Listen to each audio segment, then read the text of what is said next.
Good morning. I actually already woke up a little bit earlier before my alarm because I needed to wait for a nurse to come and do my PCR test and also antibody test since I'm traveling. I've been mostly just laying and watching YouTube and a little bit editing the script for today. Today is going to be my day in the life of a data scientist video. I'll try to film as much as I can on what I do in one single day and hope you enjoy it. There we go.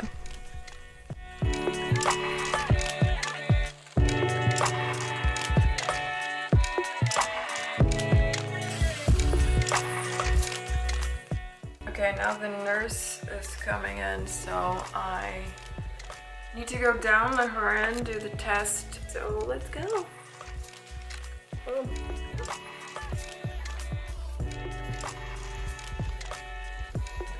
So I'm done with my tests. I had an ambitious plan to go running this morning, but it's really warm already and I'm tired. So this is not going to happen. This is going to be a realistic video where I'm lazy and just working the whole day, maybe. Now it's around 8:25. I start my working at 10 because now I'm an hour after Stockholm, where all of my team is. Still have like 1.5 hours to do my YouTube channel work. This is what we're gonna do now, but first let's go get me some coffee. This is my traveling mess. I'm gonna put some sunscreen now and maybe a BB cream.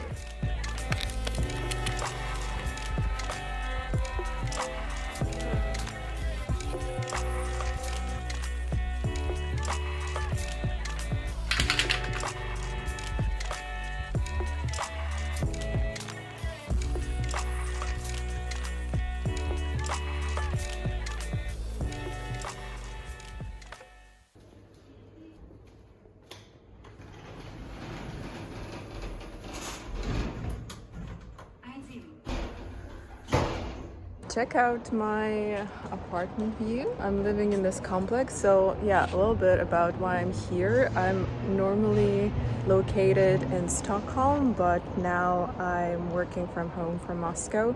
So I rented a studio for a bit so that I don't infect my parents if I have an infection, but we'll see.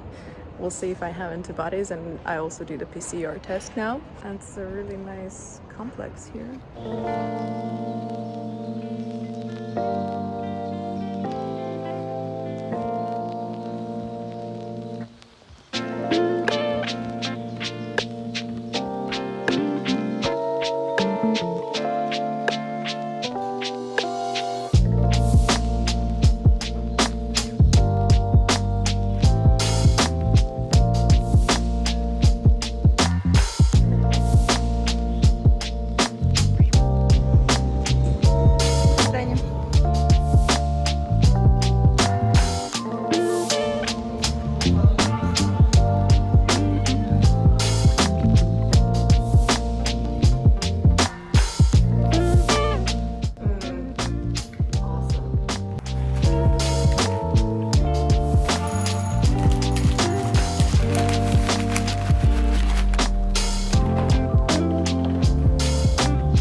So in the mornings, I like to do stuff for this channel.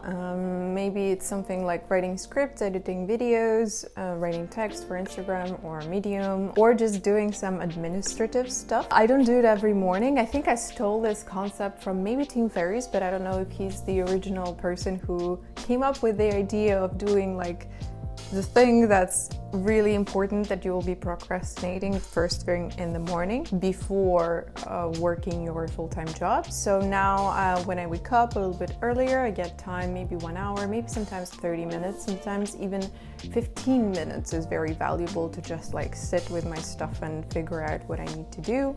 Sometimes I get inspired and finish working a little bit later, or sometimes it just doesn't happen and then I just sit watching the street and procrastinate while drinking coffee. That's still valuable time for me. Today I need to finish script for this video. Yep, it does have a script. I did plan out today, so obviously it's not super natural. It's very hard to film natural documentary-like content, and I'm honestly already afraid of how much footage I will get and how much footage I'll have to edit, but we'll see. So I need to finish the script, and also I need to write questions for a fellow creator who I'll have a call with about how to do brand collaboration. So yeah, that's my goal for today, but maybe I won't be able to. I have a lot of ideas of what to film, like some of them are properly outlined with a script, some of them are completely weird and crazy, which I will never do, but probably 2/3 of that is pretty good and with additional work can become really interesting videos, but I really just don't have enough time. I really want to be able to rest and relax as much as I can after my full-time job, so I prefer not to do anything work-related in the evenings. I'm at the point where I'm figuring out whether I should really outsource the video editing, because that's the part that I like the least. Then I have a ton of ideas also what to write. I really like writing. I love writing scripts, I love writing articles, and I want to improve myself in this area. There's a little bit less of stuff that I want to write, like 20 different ideas, mostly because text and like written content is harder to promote, or like it doesn't get promoted organically as much as YouTube, so I try to pour most of my ideas into filming. So that's what I'm gonna do now while drinking my coffee and eating my breakfast.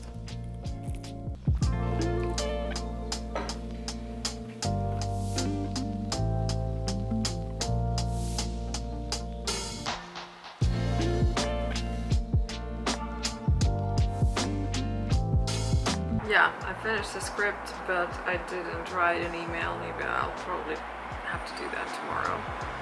So now I need to change because I don't want to work in pajamas and actually start the full-time work as a data scientist.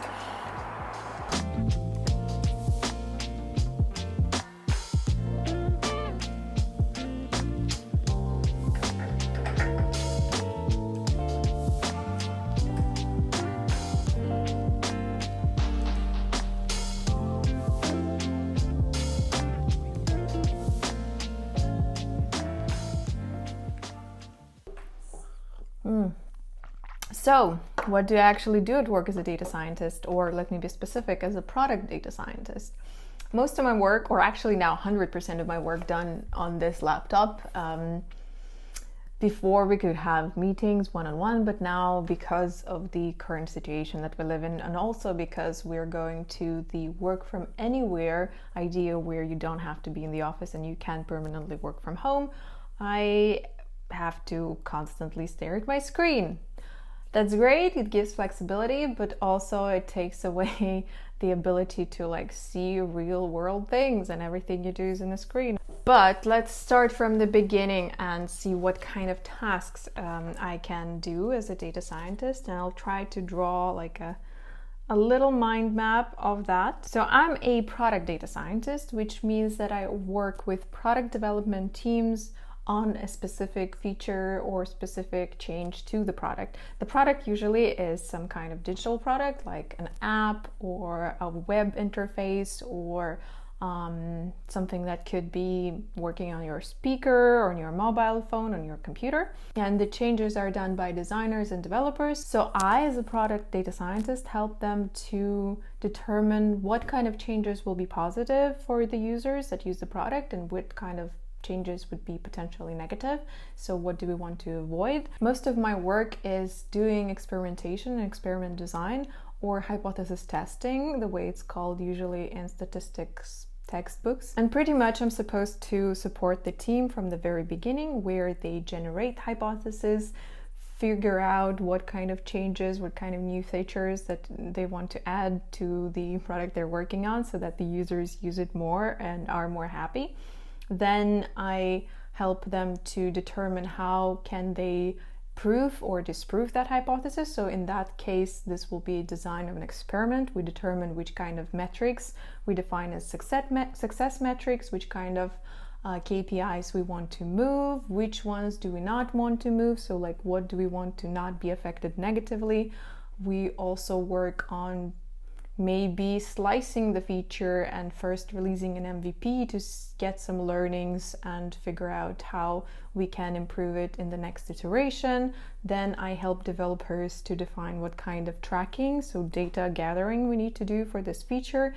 Then I help the PM to decide for how long we're going to run it. So this is based on the size of the user base that we have and the metric that we want to affect. So this is like regular statistical sample size calculation that we need to do, and there are a lot of things that come into play, like how risky is the feature, how fast do we need results, how much do we need to wait, seasonality, if there's any like weekly fluctuations in the metric or monthly fluctuations in the metric. Also external factors like marketing campaigns affect how we want to A/B test the feature. And then while the A/B test is running, I'm going to be doing monitoring of the different kinds of metrics of the A/B test and do an analysis post factum. This is like a very brief explanation. What does a product data scientist do? There are many more other areas. So I'm an hour ahead of Stockholm, and that's why I'm starting at 10 a.m. instead of 9 normally. Normally I'm working from 9 a.m. to or like around 6 p.m. And our company implemented a work from anywhere policy. So technically I can sort of work from anywhere, but not really. There are some caveats to that. So what do I have today? So I'm starting with the project meeting related to user research project that I will be joining and supporting user researchers with providing like data polls to their user research.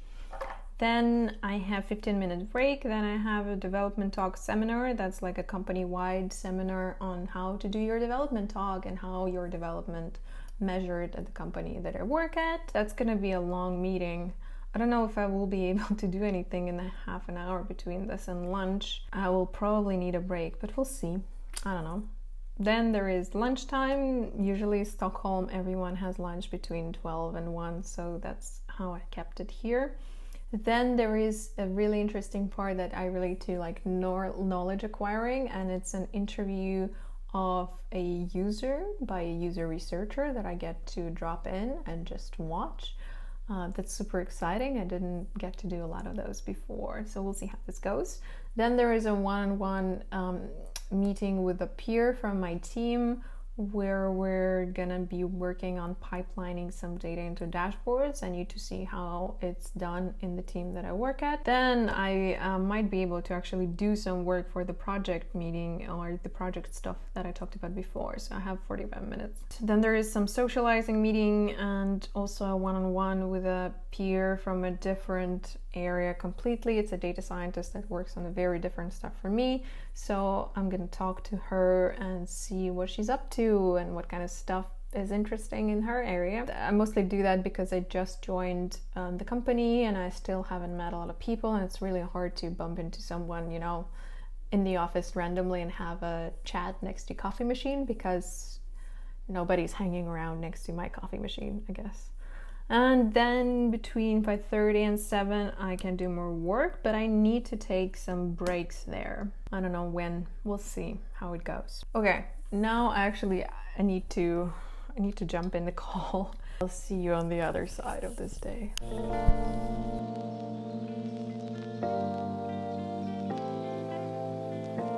Hey, how's it going? Good. Yeah, I'm now just go for it a little bit. That's already your first time.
had my performance development seminar thing. I think it was kind of valuable. Now I know the ways of doing your performance development review, the company that I work in, and I got to meet a few people that I don't know from other teams to just like talk about our goals, challenges, and aspirations. So that was pretty valuable, but overall it was kind of long, and maybe the parts where a facilitator was just explaining its presentation that they shared could have been done without the virtual meeting.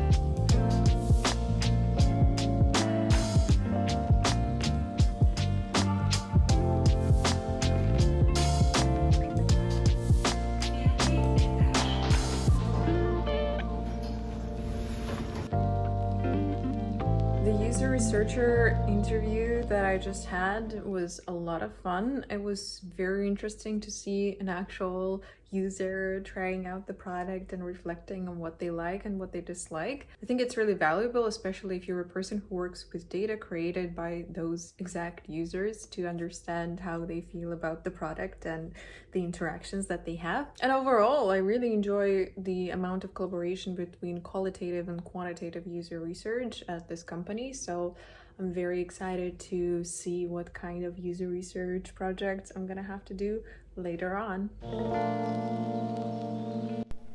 My colleague and I spent this hour setting up my local machine with the tools I need to be able to contribute to the repository of common scripts that power the dashboards that we have. As a member of this team, I will need to contribute and fix things and add things when I need to, so we spend time downloading stuff to my laptop, setting up Docker, setting up Xcode for viewing logs, and did a task pull request for a fix for a small dashboard.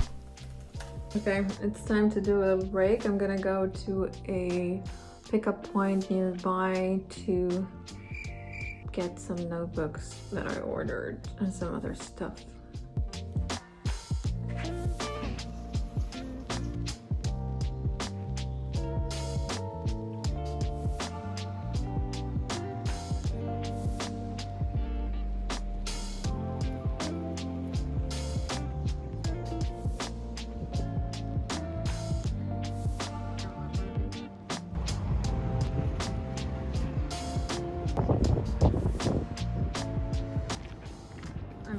Regret this. I don't know, where am I walking? Where is the house I need to go to? I don't see anything. Maybe I'm lost. I think I'm lost. I'm technically in the right place, but there's a fence and I don't think I can cross it somehow. I'm still searching. I have no idea where I'm going. I have no idea where I'm going. Why am I going? It's been, I think, 15 minutes and it's beginning to be a proper walk now. And you know why? Because on my way, there is always a fence. I need to go there, I think there. But I need to go all the way there, turn around, and then get back there. Lovely.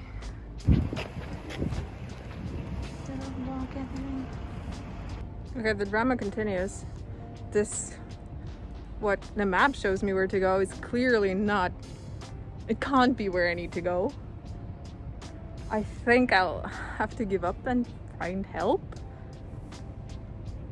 Like, huh? I'm super confused.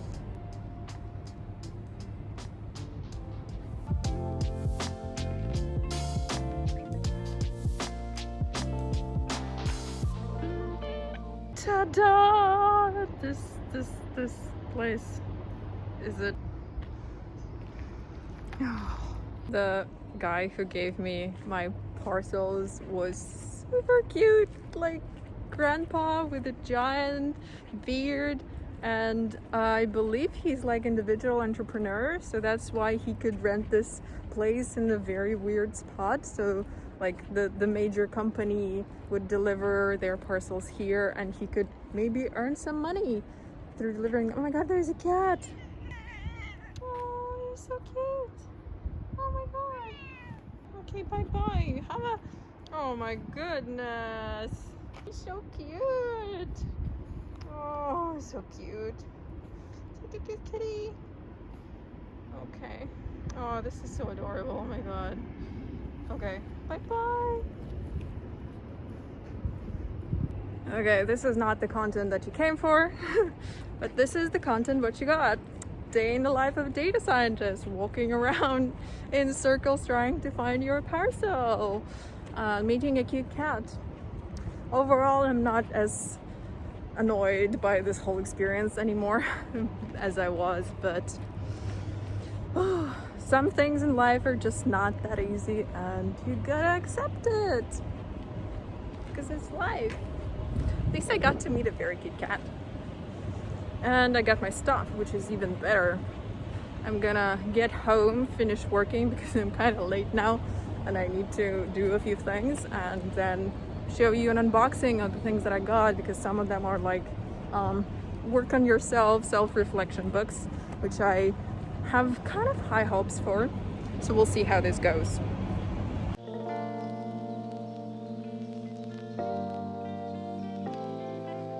I'm done with work for today. Now I'm gonna dress up nicely and treat myself to a lovely dinner.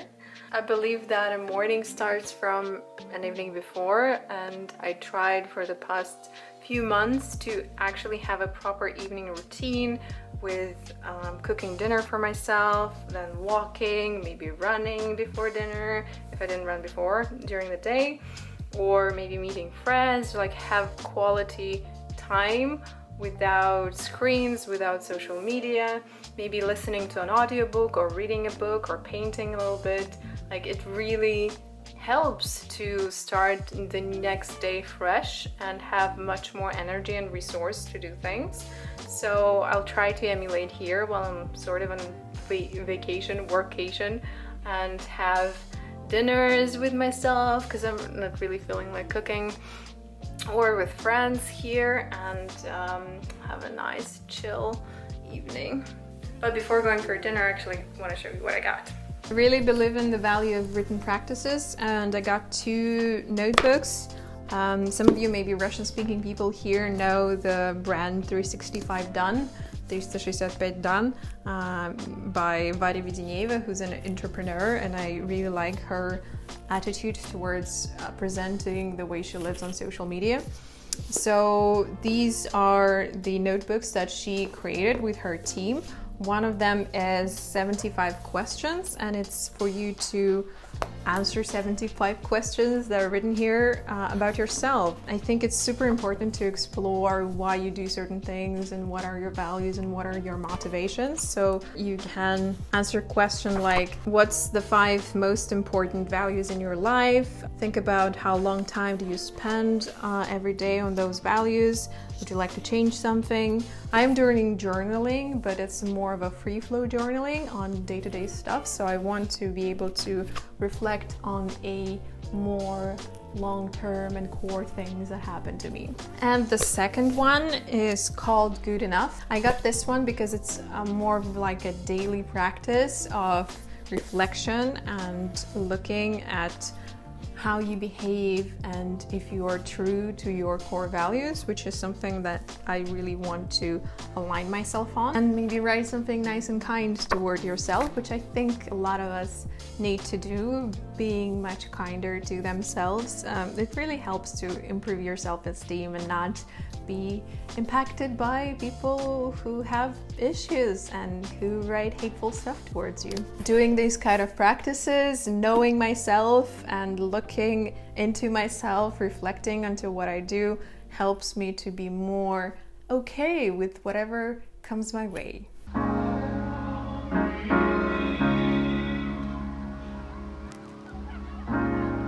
You have to be your biggest fan.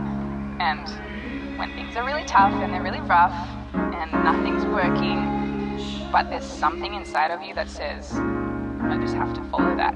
Because you don't know who you're going to meet, who you're going to meet, who you're going to meet.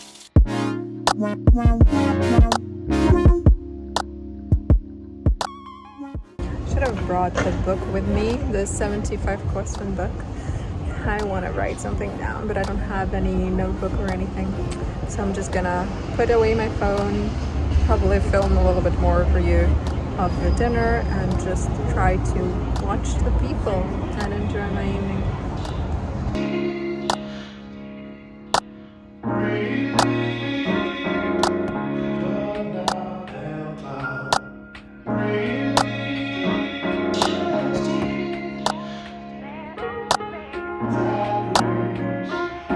Because you don't know who you're going to meet, who you're going to meet.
Have to be your biggest fan. And when things are really tough and they're really rough and nothing's working, but there's something inside of you that says, I just have to follow that. Because you don't know who you